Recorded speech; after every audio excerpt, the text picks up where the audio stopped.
रंग इज माझा न्यूमरॉलॉजीला हा एक खूप आवडता सब्जेक्ट आहे. त्याच्या आधी मी तुम्हाला एक हिस्ट्री मला सांगायला आवडेल मॅडम. रिसेंटली मार्चमध्ये साधारण IPL 2025चं मार्चमध्ये IPL चालू झालं आणि ओव्हरऑल सगळं जे पाहता मी असं एक प्रेडिक्शन दिलं होतं की लाल कलर ड्रेस घालणारे संघ जे आहेत बर त्यांना याच्यात वर्चस्व मिळण्याची संधी आहे. बर आणि म्हणून RCB आणि किंग्ज 11 पंजाब हे दोन संघ कदाचित आपल्याला फायनल किंवा टॉप फायनलिस्ट मध्ये पाहायला मिळतील. आणि झालंय तसंच RCB आणि पंजाब हे दोन संघ फायनलमध्ये आले.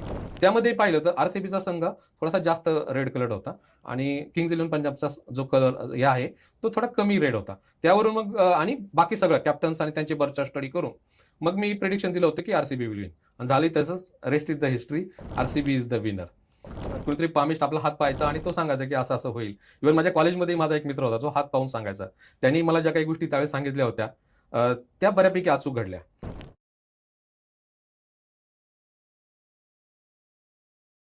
सर, मग ह्यामध्ये तुम्ही लग्न जुळवताना पण पाहता का? कुठल्या कुठल्या कंडिशन मध्ये तुम्ही हात पाहता?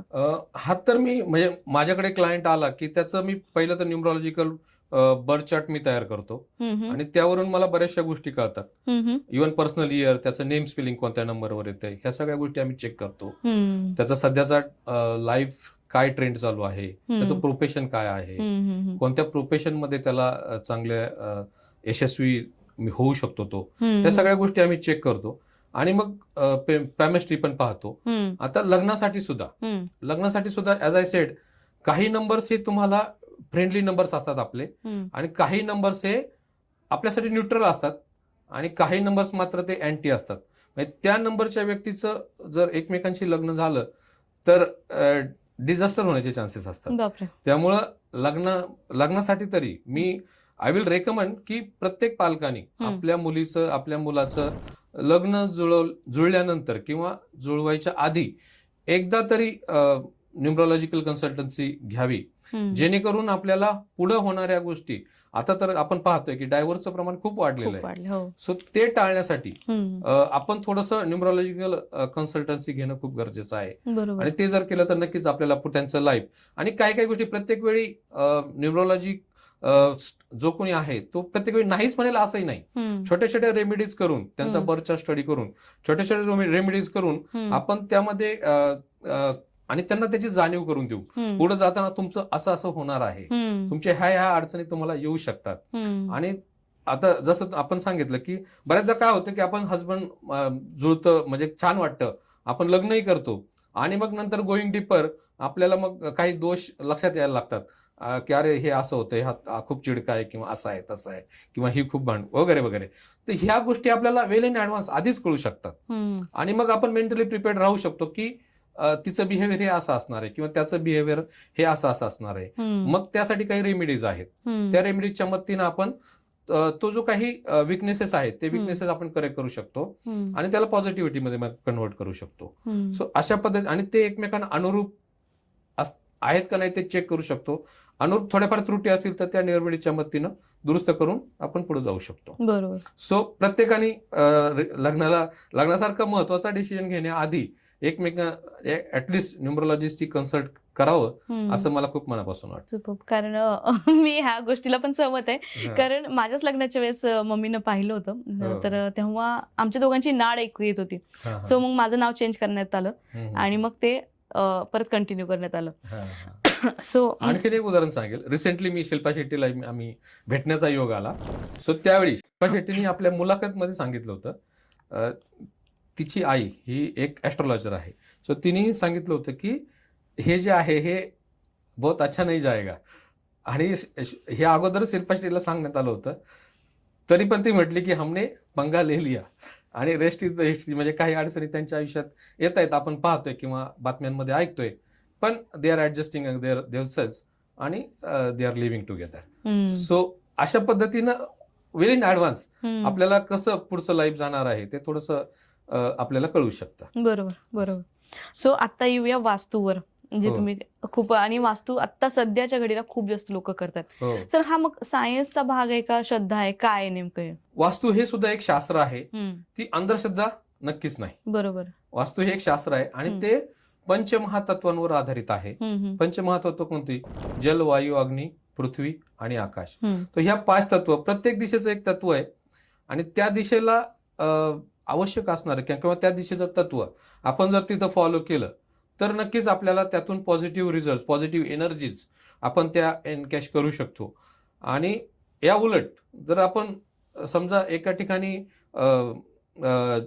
जलतत्व आहे आणि तिथं आपण अग्नी किंवा आपण तिथं किचन ठेवलं, जलतत्वाच्या दिशेला आपण जर अग्नीची पूजा केली किंवा अग्नी तिथं आपण किचन वगैरे ठेवलं तर नक्कीच त्याचे आपल्याला इट्स ऍज गुड ऍज आपण आपल्या प्रॉस्पेरिटीला काडी लावतोय असं त्याचा अर्थ होतो. आणि त्याचे मग तेवढे तसे आपल्याला परिणाम भोगायला लागू शकतात. म्हणून ऍटलिस्ट ईशान्य कोपरा जो आहे, ईशान्य कोपरा आपण साफसुथरा ठेवणं खूप गरजेचं आहे. आणि ईशान्य कोपऱ्यामध्ये किचन किंवा टॉयलेट, वॉशरूम असता कामा नये, अशा बेसिक गोष्टी. सो वास्तू हे नक्कीच एक चांगलं सायन्स आहे आणि त्याचाही वापर प्रत्येकाने करायला पाहिजे.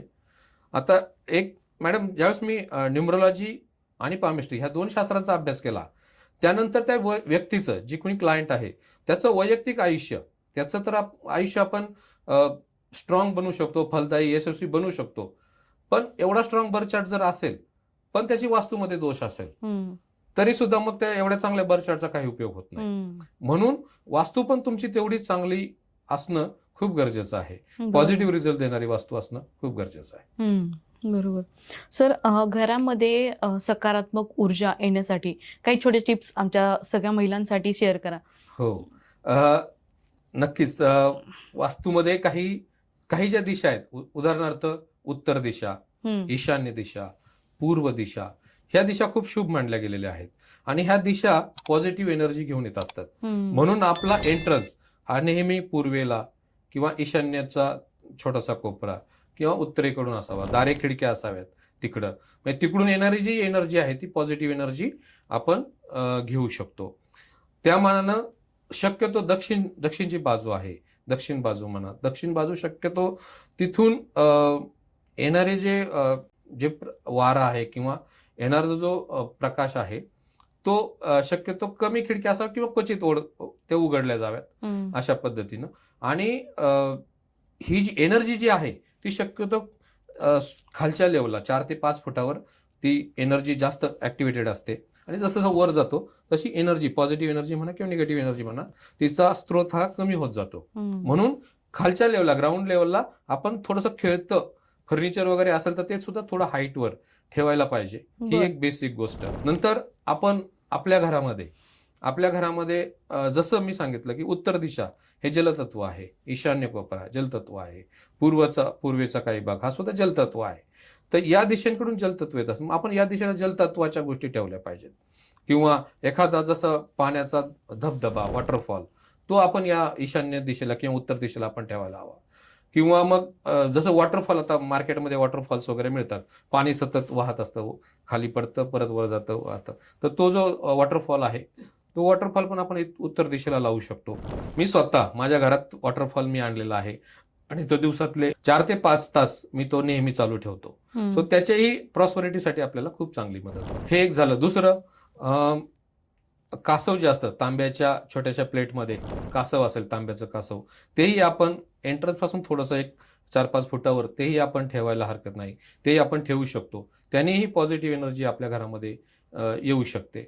दुसरी गोष्ट, दक्षिणेकडून येणारा जो वारा आहे तर तो थोडंसं निगेटिव्ह एनर्जी घेऊन येत असतो आणि तो दक्षिणेकडून येणाऱ्या ज्या आहेत मग ती पण तरी हवा घरात, पहिली गोष्ट तर घर आपलं नेहमी हवेशीर पाहिजे आणि प्रकाश व्यवस्था, इल्युमिनेशन, व्हेंटिलेशन आणि इल्युमिनेशन हे आपल्या घरामध्ये खूप चांगलं असणं गरजेचं आहे. अंधारा कोपरा नसावा. बरोबर. सो ह्या बेसिक गोष्टी आपण जर पाळल्या तर आपल्या घरामध्ये पॉझिटिव्ह एनर्जी येऊ शकते.